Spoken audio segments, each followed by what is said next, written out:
La seconde génération de coccinelles modernes se décline bien sûr en cabriolet, apparu début 2013. On reconnaît au premier coup d'œil une coccinelle, mais plus musclée, plus dynamique depuis la dernière génération. Notre version a droit à des feux diurnes à LED en demi-cercle du plus bel effet, mais il s'agit d'une option jumelée avec les feux au xénon.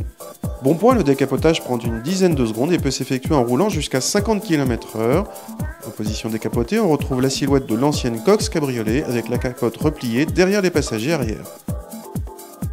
À l'intérieur, on retrouve des éléments couleur carrosserie sur la planche de bord. L'ambiance est au rendez-vous. En revanche, la qualité des plastiques n'est pas au niveau d'une Golf. Le capotage entièrement automatique s'effectue via ce bouton situé à côté du rétroviseur central. À l'arrière, 2 personnes peuvent s'installer, mais l'espace est plus compté que dans une Golf pour les jambes. Pour les têtes, même capotées, il y a de la place. Le coffre atteint un petit 225 cm3, mais c'est surtout l'ouverture étroite qui pose problème. La banquette arrière est malgré tout rabattable. Une coccinelle c'est sympa, une coccinelle cabriolet encore plus.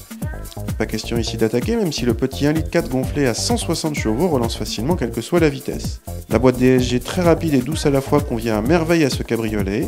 L'ensemble est discret à bas régime, sans vibration. La rigidité du châssis engendre certes quelques vibrations parasites, mais pour un cabriolet de balade, rien à dire. En revanche, notre version d'essai en finition sport, dotée d'un châssis sport en série et de roues de 18 pouces optionnelles, s'est montrée un peu ferme.